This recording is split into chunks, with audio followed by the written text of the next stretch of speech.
PSP is home to many games that never made it to the West, may that be entries in the Suikoden series or several Yakuza games, but the one that fans seem to be most vocal about has to be Valkyria Chronicles 3. After two hugely successful games, the third entry felt like a true culmination of everything that had been learnt along the way, and will go on to become what is quite easily the best in the series to date. It's basically a tactical RPG, which sees you having the command of a squad known as the Nameless, which are made up of several units, where you must use each of their unique qualities in tandem to claim victory. Once you're on the battlefield, everything revolves around something called the Blitz system that was used in the previous games but now comes with several tweaks and improvements that serve to make the gameplay more streamlined. It splits the action between an overhead command view, and upon executing a command it throws you into a third-person perspective to control your unit and carry out your attack. As with many tactical RPGs, player progression also plays a huge part in the proceedings, and sees you being able to evolve your team over the course of the game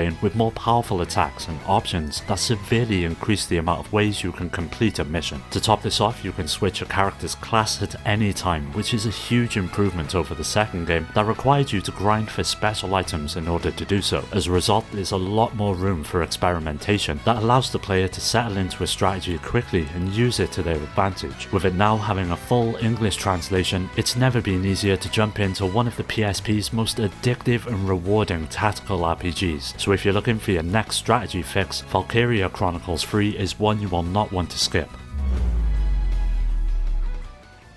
Dissidia 12 is basically an expansion of the original game that was released to celebrate the 20th anniversary of the Final Fantasy series. It's a fighting game that incorporates RPG elements and brings together several characters from the history of the franchise, and with this entry, a few new characters and stages were added into the mix, along with a new story mode and several changes that make it an even better offering than the original. Gameplay sees you running around in a 3D environment, jumping, dodging and attacking, with your main goal being to reduce the enemy's HP to 0, just like in any other fighter or RPG. What makes it stand out though is the method you use to do so. As well as your HP count, each fighter also has a second gauge known as Bravery that represents the amount of HP the enemy will lose with a successful HP attack. By using special Bravery attacks, you can reduce their amount while augmenting yours, eventually decreasing theirs to 0, which grants you even higher amounts of Bravery to mop the floor with them. There's also one other aspect to each fight, known as the EX bar, and once it's full you can enter EX mode, where your character is granted special abilities as well as being able to regain their health. If you connect with a HP attack whilst in this state, you have a certain amount of time to press square to perform that character's EX burst, which is a flashy, cool looking attack that can potentially deal craploads of damage. Now, one area where the game clearly excels is with its visuals. The graphics are just phenomenal and evidently push the PSP to its absolute limits. The cutscenes and animations in battle are much better than from the last game, giving an improved frame rate and visual appeal that makes it what is quite easily one of the finest looking games you'll find on the handheld. Overall, it's easy to recommend this game to fighting fans, as well as those of you who are fond of Final Fantasy, so if you never got round to it when it first released, it's still just as enjoyable as it was back then.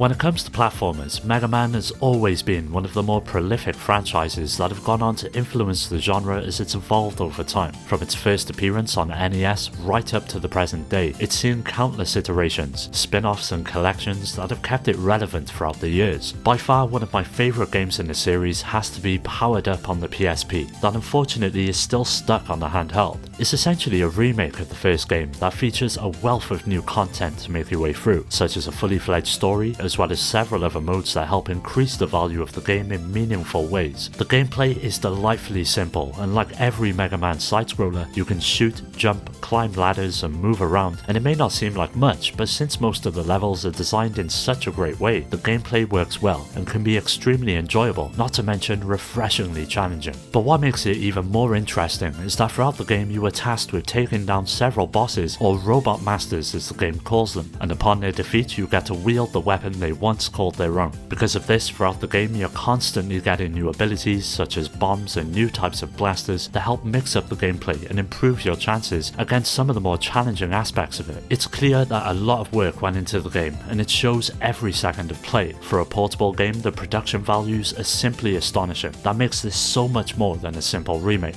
Mega Man fans will love the game, and it's a great starting off point for beginners to get into the series as well. Soul Trigger is a turn-based JRPG that all revolves around a tribe known as the People of Light, who have been oppressed and used as a source of energy by other humans for centuries. Naturally, it doesn't take long for an uprising to start, and this is where the player takes control of the leader of the resistance, who bands together with a group of like-minded individuals in a bid to fight for their freedom. Now let's talk about gameplay, which is split up into bouts of exploration and combat. As you explore, you'll be coming into contact with a cast of colourful NPCs that serve to move the story along and bring context to the world around you, whereas in battle it shares much with the likes of the early Dragon Quest games and chooses to portray each encounter in a first-person view. When it comes to your turn, you can choose from a basic attack, skills, items or defend, with skills being beholden to the amount of soul you currently have. This statistic basically stands in as this game's version of MP, with each character having a certain amount that increases the more you level up. Every time you use a skill, its level and effectiveness increases, but also its cost. So the careful use of mixing both standard and special attacks is the name of the game if you want to effectively impact the enemies that come your way. But what makes Soul Trigger a bit different when it comes to progression is the way you learn new abilities. It's done through the Awaken system that sees each weapon and set of armor possessing potential skills, but they don't trigger until conditions in battle are just right. For example, if your party gets poisoned, that crisis sparks the knowledge in your character's mind and they learn to remove the status effect. When it comes down to it, if you've exhausted many of the other RPGs on the PSP, Soul Trigger offers up a great take on the genre and definitely something that's worth playing through.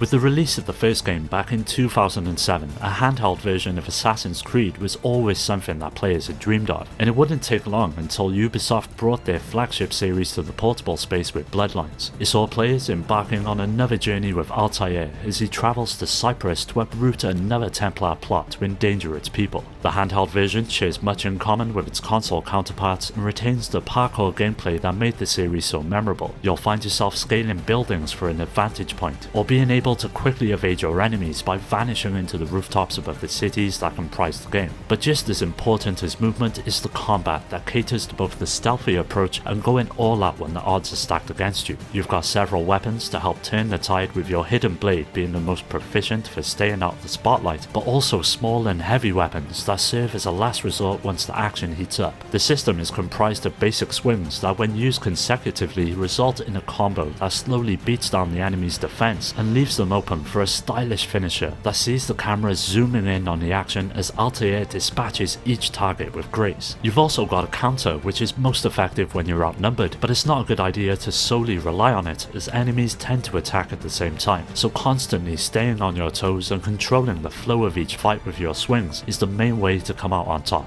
For the series' first foray into the portable space, Bloodlines proved that a full-fledged Assassin's Creed adventure was possible on the PSP, and although it's not perfect, it's still a rather enjoyable experience, especially for fans of the franchise and Altair's story.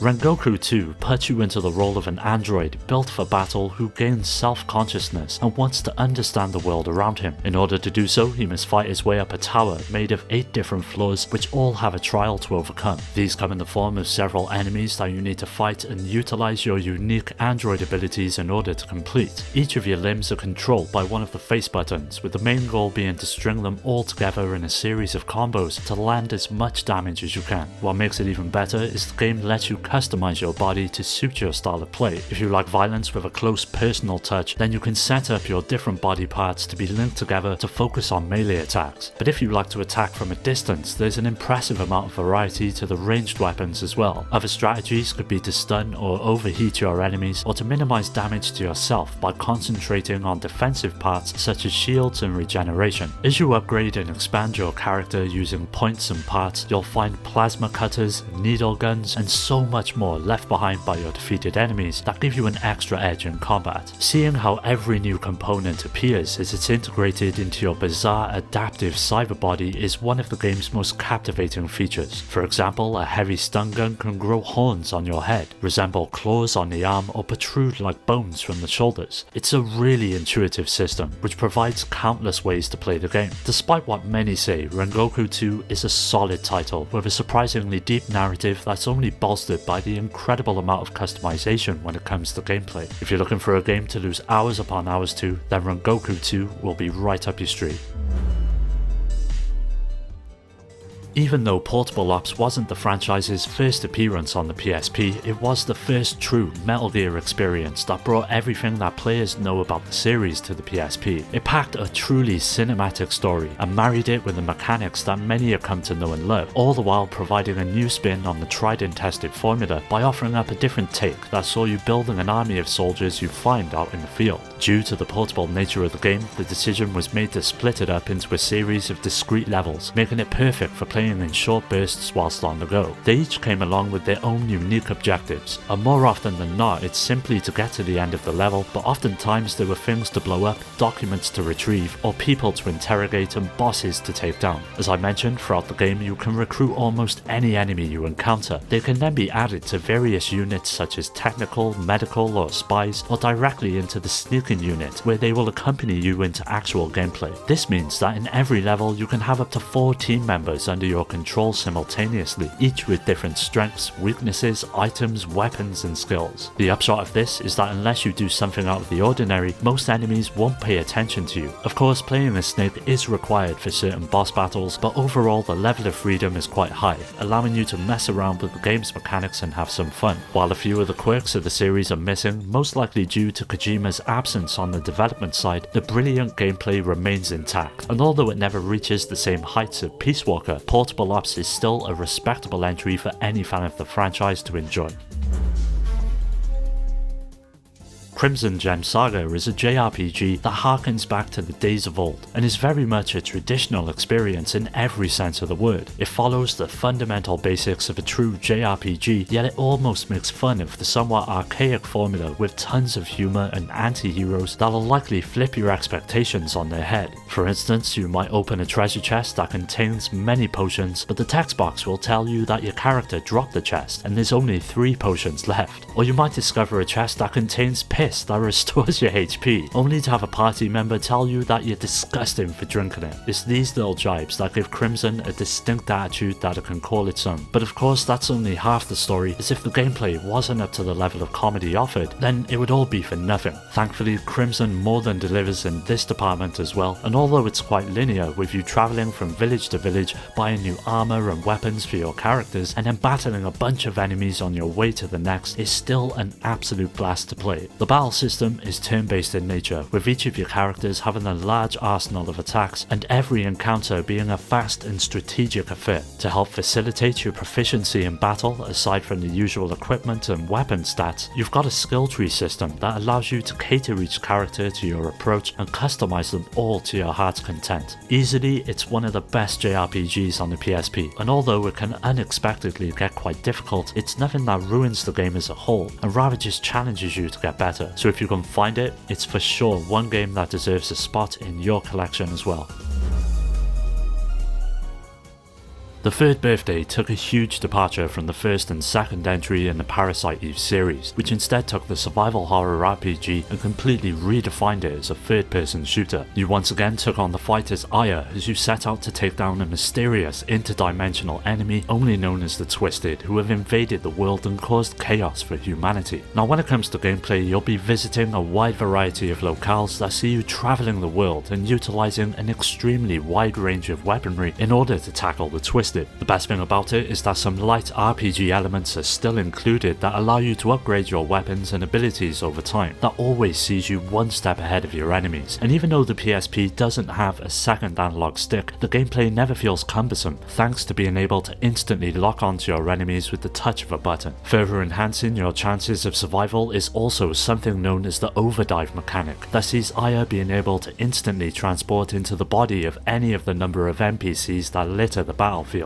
Coordinating your men and diving around the map to hit enemies from different vantage points leaves lots of room for strategy lovers to dominate the Twisted. And whilst focusing on one enemy, you can link your psyche with the rest of your team and utilise the crossfire ability that sees all of them concentrating their fire on a single target, making it perfect for some of the more challenging boss fights that await you. For a third-person shooter, the third birthday is quite easily one of the best examples of the genre on the PSP, but for fans of the first 2 games, it might just be a bit too much of a change to handle. Nevertheless, if you can find it on the cheap, it is definitely worth giving a go.